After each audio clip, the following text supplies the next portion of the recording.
Good evening, welcome back to my channel. So वाजले आहेत संध्याकाळचे 7 आणि उद्याला आहे होळी.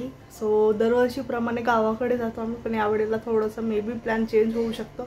सो जे पण काही अपडेट राहील समोर व्लॉगमध्ये माहीत होईलच, कारण एक्झाम सुरू आहेत मुलांच्या, त्यामुळे. आणि उद्या अन्वीची पण स्कूल आहे, स्नेहची पण स्कूल आहे. होळीच्या दिवशी सुट्टी नसते स्कूलला, सो तिची पण स्कूल आहे 12 वाजेपर्यंत. आणि उद्या आहे सेलिब्रेशन त्यांच्या स्कूलमध्ये होळीचं. सो तिचं पहिलं एक्सपिरियन्स राहील स्कूलमधलं. बाकी मागच्या वेळेला तर ती होळी खेळली होती गावाकडे. सो बघू आता, काही सामान घेऊन तिला उद्या पाठवायचं आहे स्कूलमध्ये. सो बघू आता आज किती वाजेपर्यंत. त्याला आहे होळी दहन आणि नंतर आहे रंगपंचमी. सो होळीच्या दिवशी आम्ही सगळ्या स्कूल असतात, तसेच अन्वीचे पण आहे, स्नेहचे पण आहे. पण त्यामुळे आम्ही थोडंसं यावेळेला विचार करतो आहे जाण्याचा. बघू, जर जाणं झालं तर नक्की तुम्हाला समोर व्लॉगमध्ये माहीत होईलच. आणि जर इथलं होळी दहन झालं तर माझं लग्नानंतरचं पहिलं एक्सपिरियन्स राहणार आहे. मला वाटतं मी 11th-12th असताना इथलं होळी दहन बघितला होता, कारण जनरली JEE म्हणजे आमच्या वेळेला जे JEE, PMT, PET व्हायचे ज्या क्लासेस असतात, कॉम्पिटेटिव्ह एक्झाम, जे इंजिनिअरिंग किंवा मेडिकलसाठी जे कॉम्पिटेटिव्ह एक्झाम्स होतात त्यांना सुट्टी राहत नाही. ॲक्च्युली जनरली क्लासला सुट्टी नसते. सो तेव्हापासून लग्नानंतरचं माझं पहिलं होळी दहन इथलं नागपूरचं राहणार. त्यानंतर थोडीफार काही शॉपिंग करायची होळीसाठी. आणि बघू आता इथलं होळीचं सेलिब्रेशन कसं राहतो आहे. बाहेर भरपूर ठिकाणी पासेस असतात. मी थोडंसं सर्च केलं, जसे बाहेर जेवढे पण फार्म हाऊस आहेत, अमरावती रोड झालं, इकडे थोडंसं आउटर साईड जे पडतं आहे तिथे भरपूर पासेस आहे. बुक माय शोवर सुद्धा पासेस अवेलेबल आहेत. सो तिथे जाऊन तुम्ही बुक करू शकता. सॅटर्डेपर्यंतचं मला दिसलं बुकिंग काही ठिकाणी. सो बघू आता आमचं काय प्लॅन होत आहे. मला वाटत नाही आमचं जाणं होईल, कारण क्राऊड असतो मेन म्हणजे. आणि होळीचं म्हटलं की थोडंसं वातावरण व्यवस्थित नसतो, ड्रिंक करून असतात लोक. आणि त्याच्या ठिकाणी अन्वीला घेऊन जाणे किंवा बाहेर कुठं ट्रॅव्हल करणे थोडंसं रिस्की असतो. सो बघू आता कसं सेलिब्रेट होत आहे. आणि अजयचीच वाट बघते. मी स्वयंपाक करून घेते त्याआधी, जेणेकरून तो आल्यानंतर लगेच आम्हाला बाहेर जाता येईल. सो तुमचं काय प्रिपरेशन सुरू आहे होळीचं, आणि ते नक्की खाली मला कमेंट बॉक्समध्ये सांगा. आता मी तेच आठवत होती मला की काय काय बनवायचं आहे, कारण जनरली असं असतं ना, गावाकडे गेल्यानंतर गावाकडे एक फेस्टिवलनुसार काय बनवायचं आहे ते डिसाईड असतो ऑलरेडी. इथे माझं फर्स्ट टाईम आहे. बघू आता काय काय बनवायचं. त्यातलं एक पदार्थ बनवता येतो. दुसरं जे आहे ते डाळीचे वडे वगैरे बनवतात. मी अजून बनवले नाहीत. लौकीचे बनवले आहेत. सो डाळीचे वडे बनवले नाही आहेत मी अजून, कारण ते भिजू वगैरे घालावं लागतं. आणि एवढं आवडीने खात नाही आमच्याकडे कोणी. मला पण नाही आवडत, अजयला पण तेवढं नाही आवडत, कारण ते असं असतं ना, गरम खाल्ले तर त्याचं टेस्ट जास्त चांगलं वाटतं, जास्त एनहान्स झाल्यासारखं वाटतं. आणि लौकीचे असं थंड झाल्यानंतर पण खूप छान वाटतात. असं बघू आता कसं सेलिब्रेट होत आहे. तुमची सगळ्यांची कशी तयारी सुरू आहे ते नक्की मला खाली कमेंट बॉक्समध्ये सांगा. सॉरी, थोडंसं काल मला अपलोड नाही करता आलं काही रिझनमुळे. बघू आता मार्केटला गेल्यानंतर काय काय मिळतो आणि काय काय घेऊन मागते माहिती. ऑलरेडी तिचं सगळं सामान आहे गावाकडे दोघांचं पण. मागच्या वर्षी सगळं दोघांनाही नवीन सारखे पिचकारी घेऊन दिलं होतं. त्यानंतर जे पण काही मास्क वगैरे असतात ते सगळं घेऊन दिलं होतं. त्यानंतर डोक्यावर जे घालतात केसांचं ते पण घेतलेलं आहे. पण यावेळेला थोडंसं वेळेवरच प्लॅनिंग चेंज झालेलं आहे. बघू आता, जर काही वेळेवर जाणं पॉसिबल झालं तर नक्कीच तुमच्यासोबत शेअर करेन. So stay tune.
तनिष मधले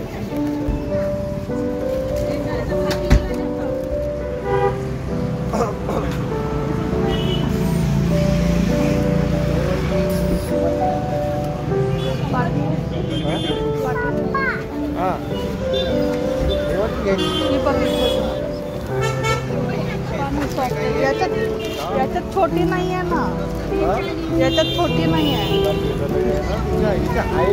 हो छोटी वाली थांब तर हे दुसरी घेऊ.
सरळ सरळ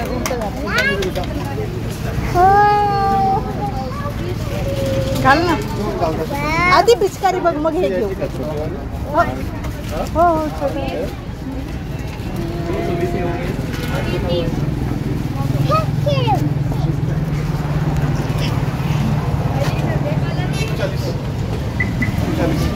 महाग आहे 550 वगैरे असं मिळणार. हाँ बेटा ये कितनी के? ते कसं आहे दाबायचं नाही तर मागे पुढे करावं लागतं. अरे समजते होऊन जाते. अन्वी बाहेर नाही काढले रे कधी कधी.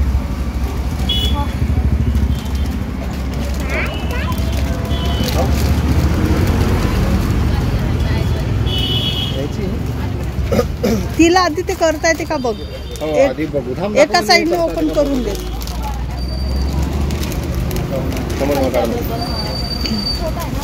हां आणि इकडे ते बघ ती करता येते का बघ बरं. ऐसे ही ये जोडलं तिला. हां येते. करायचं ना. फायनल झालं. याची